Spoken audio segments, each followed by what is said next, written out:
Ja, prav lepa hvala za besedo. Jaz bi zdaj najprej kar takoj pokazala tole naslovnico, ki je morda malce šokantna ali pa tudi ne, no.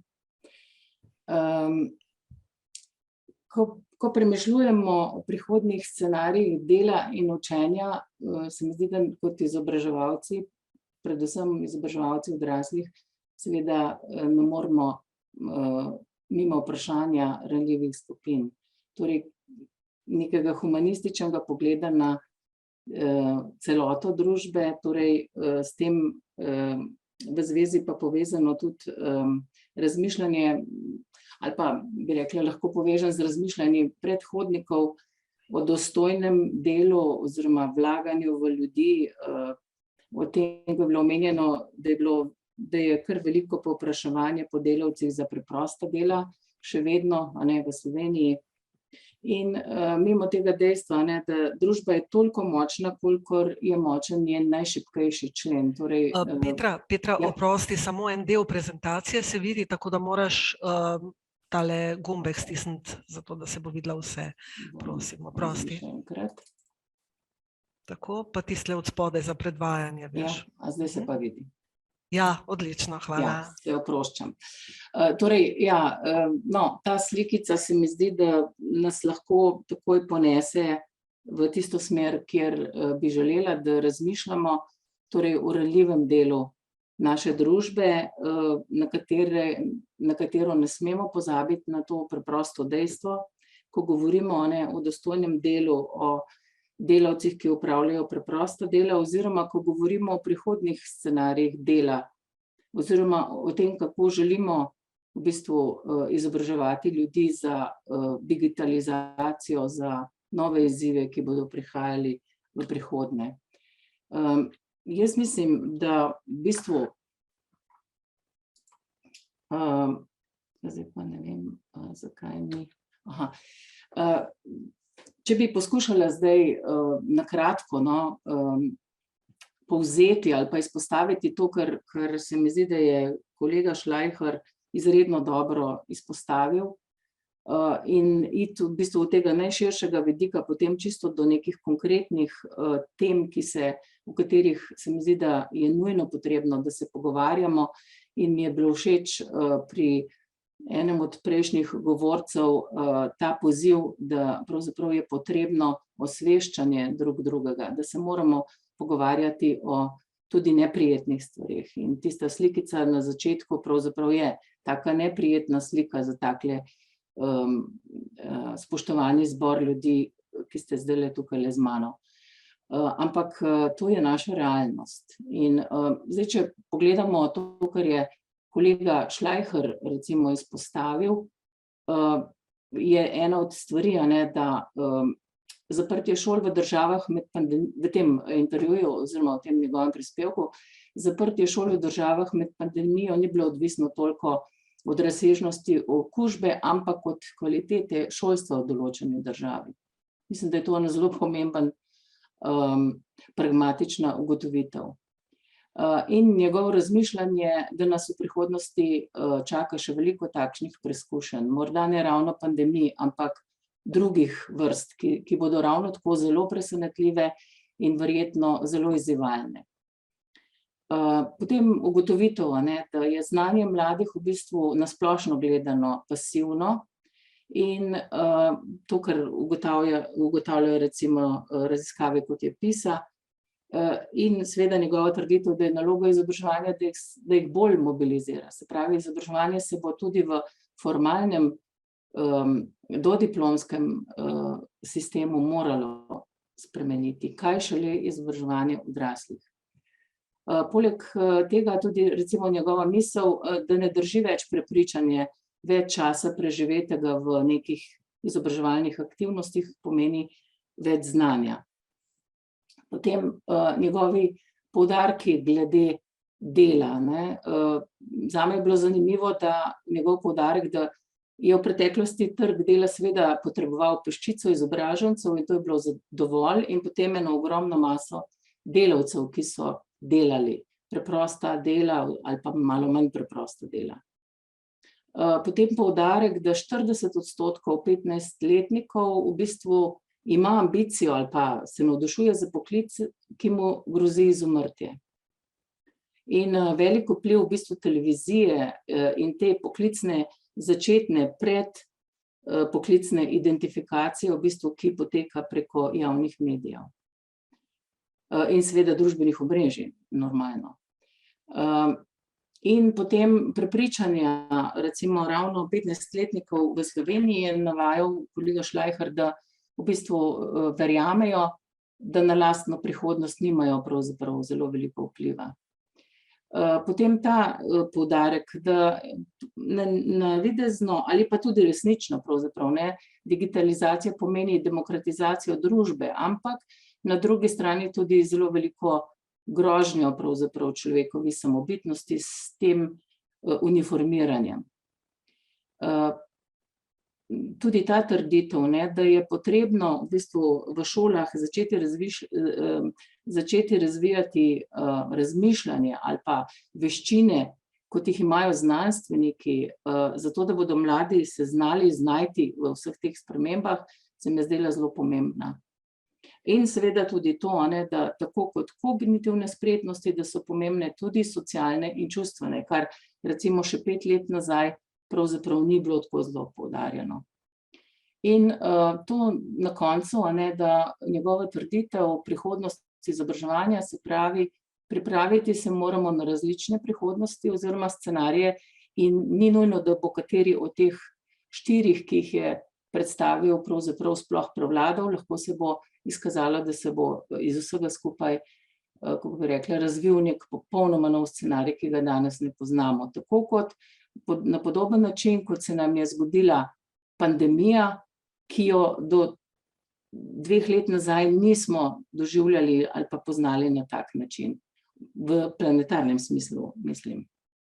Zato bi v bistvu kot izhodišče svojega razmišljanja in v nadaljevanju v bistvu nekih podatkov, ki jih bom skušala prikazati, povedala, da brez dobro razvitih zmožnosti v sedanjem času, v bistvu je moj zaključek, da se ne bomo mogli dovolj hitro odzivati na spremembe, ne pri delu in tudi glede vseh drugih splošnih v bistvu zadev z našega vsakdanjega življenja, preživetja in tako naprej. In seveda, kot raziskovalka se bom zdaj tukaj oprla na podatke raziskav in najprej bi začela s podatki, ki so v bistvu generirani na osnovi v bistvu več kot 1 milijardo in 150 milijonov odraslih ljudi, kajti toliko na tako populacijo se lahko pospešujejo podatki, ki so bili zbrani v eni največjih raziskav spretnosti odraslih PIAAC. In sicer kaj so tisti ključni poudarki? Se pravi, do 1/3 ljudi, v bistvu celo v Evropi, lahko so v nekaterih delih Evrope, ki nimajo dovolj razvitih temeljnih spretnosti, da bi lahko zadovoljivo participirali v sodobni družbi. Se pravi, da bi lahko v bistvu to demokratizacijo, ki jo prinaša digitalizacija, živeli. Potem druga zelo pomembna stvar, ki jo vedno znova zelo izpostavim, je, da spretnosti s časom usihajo. To je kar splošno znano, ne pričakovano, pa vendar je ta raziskava potrdila, da spretnosti s časom usihajo, vendar ne pri vseh enako.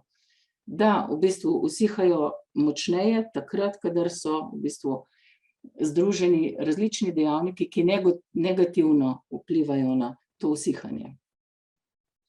In tudi to, da le 1/3 ljudi, če gledamo planetarno, pravzaprav lahko nemoteno komunicira z ljudmi iz drugih delov sveta. Se pravi, 2/3 ljudi imajo ogromne potrebe po obvladovanju digitalnega sveta, zato da bi lahko normalno in v skladu s svojimi potrebami komunicirali z drugimi.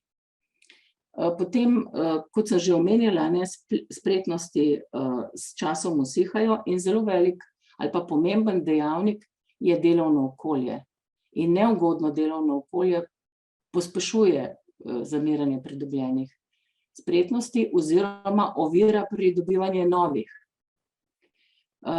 In tisto, kar je tukaj v okvirčku, kar se meni zdelo zelo pomembno iz teh raziskav, oziroma nek generalni zaključek, da posamezniki, ki imajo manj razvite sposobnosti v gospodarstvih in družbah, bolj zavirajo razvoj, kot ga lahko pospešujejo tisti z največjimi sposobnostmi. To je kar zelo pomemben podatek. Torej, iz tega lahko sklepamo, da je za vsako družbo ali pa za vsako državo zelo pomembno, da ima čim manjši bazen ljudi, ki imajo manj razvite sposobnosti.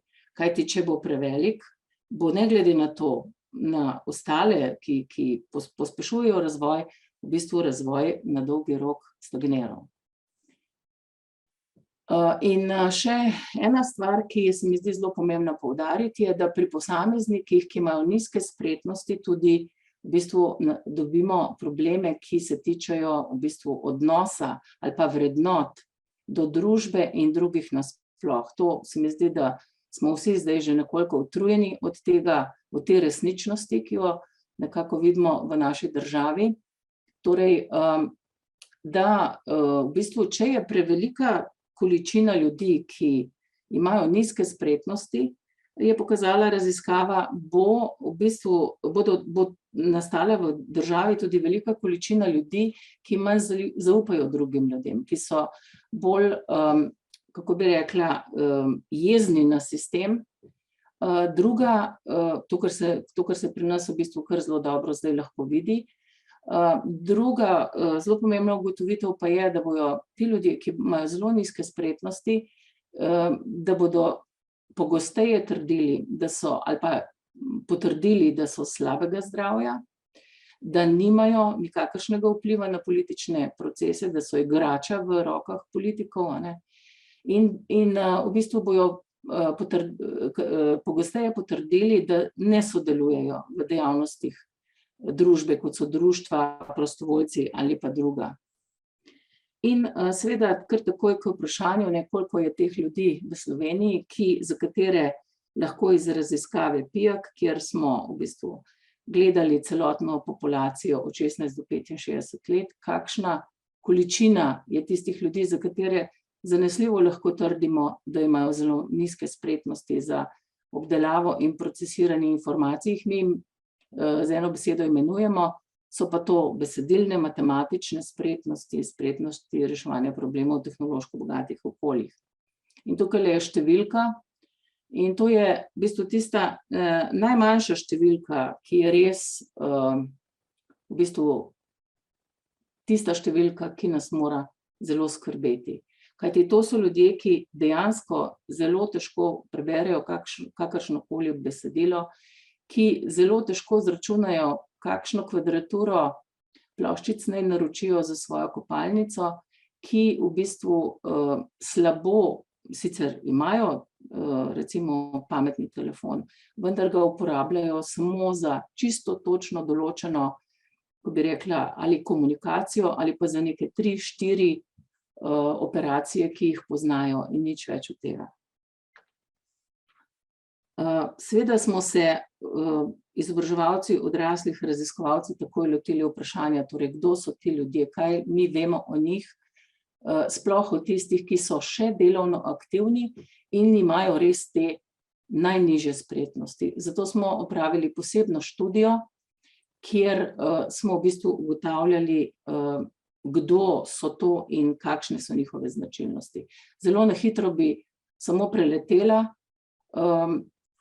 kaj smo ugotovili. Torej, delovno aktivni ljudje z zelo nizkimi dosežki, torej s temi najnižjimi dosežki smo ugotovili, so zelo heterogena skupina.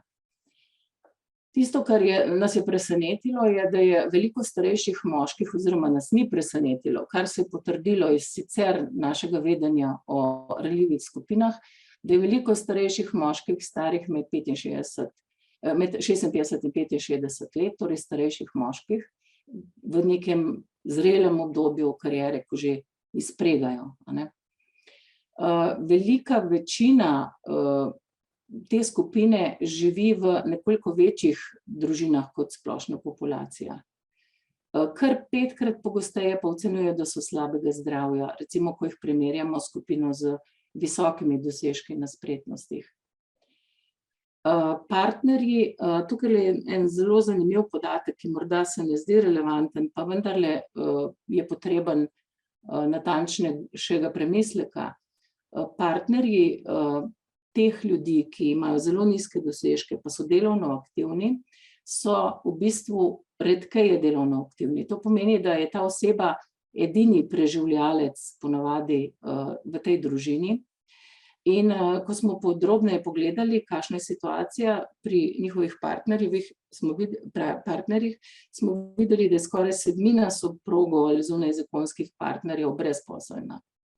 Več kot 1/10 pa jih je upokojena ali predčasno upokojena, ali pa so bili preprosto doma gospodinje in skrbeli za otroke in družino.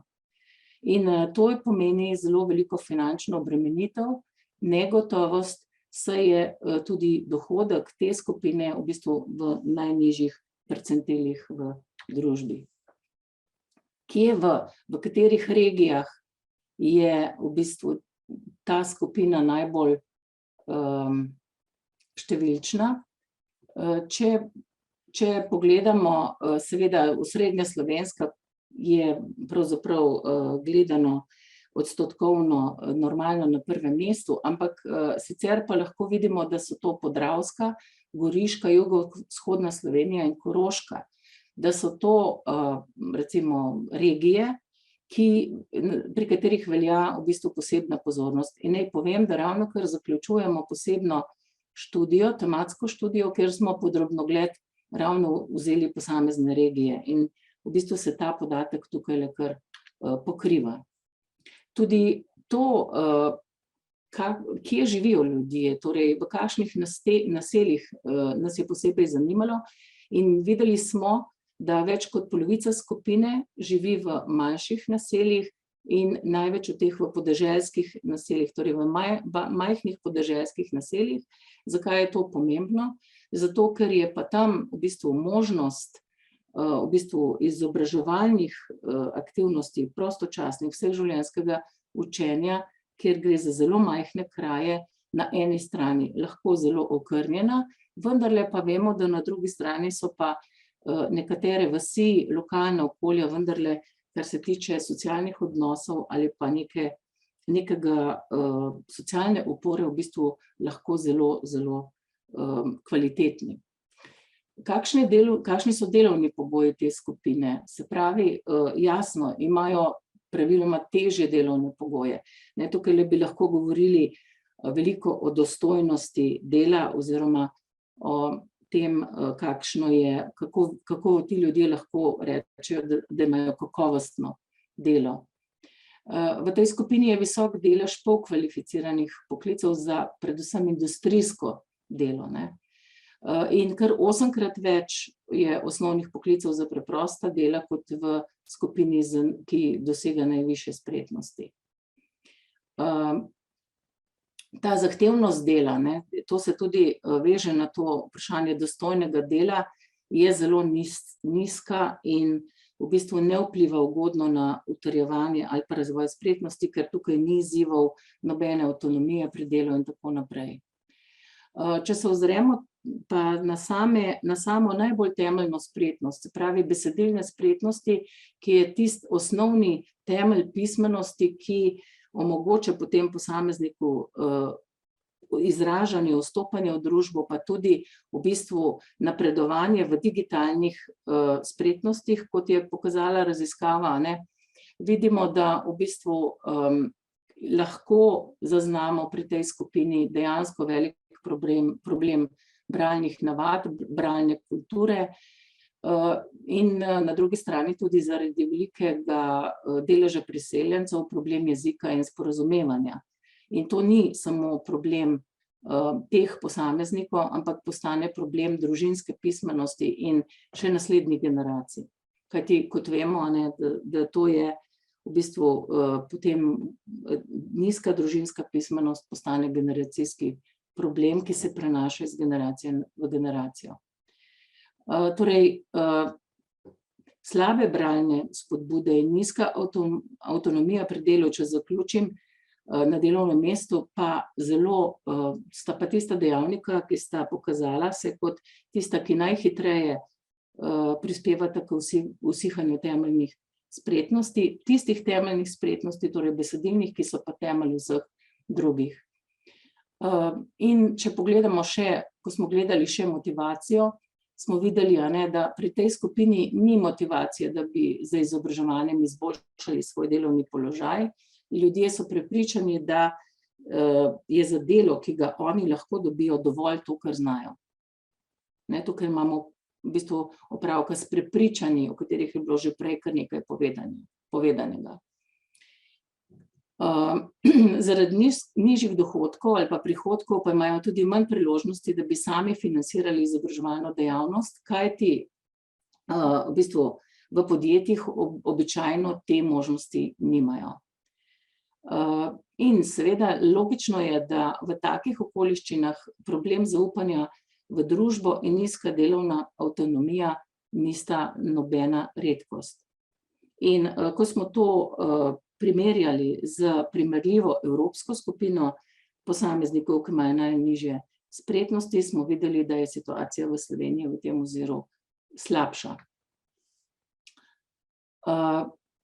Ampak, da ne bom samo o slabem, tam, kjer pa lahko v bistvu vidimo neko svetlo luč za naprej, v tem smislu, kot je kolega Šlajher izpostavil, da v bistvu se moramo pripraviti na res na nepričakovane stvari, ki morda sploh še ne obstajajo, pa vidimo to dejstvo, da se več kot polovica oseb iz te skupine pri reševanju problemov v tehnološko bogatih okoljih rada uči novosti, vendar pa je raba njihovih spretnosti šibka, kar pomeni, da imajo zelo malo možnosti pravzaprav tudi na delu, pri delu še vedno, da bi v bistvu krepili te svoje spretnosti, kar pomeni, da so naša delovna mesta še vedno v mnogih okoljih zelo preprosta, še ne v bistvu posodobljena.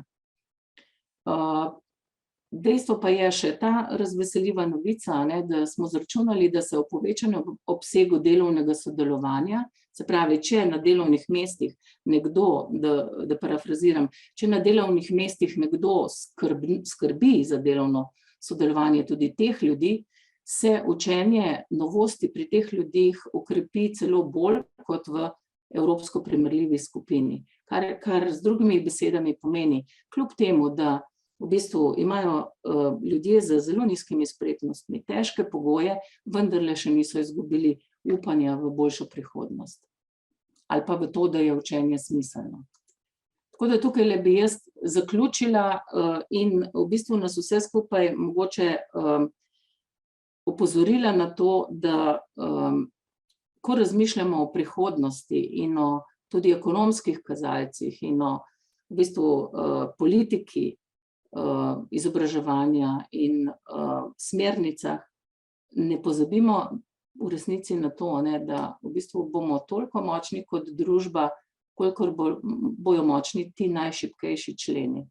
In čeprav je to neprijetna, ta slikica, ki sem jo dala na začetku, neprijetna za pogledati, zares, ne pozabimo, da je to tudi realnost naše družbe. In moja prihodnost ali pa prihodnost mojih vnukov je gotovo tudi odvisna od tega, kako bomo poskrbeli za tistega človeka, ki je iztrošen po 40 letih dela, končal za tako nizko plačo, da se je zapil na Ljubljanski ulici. Hvala lepa.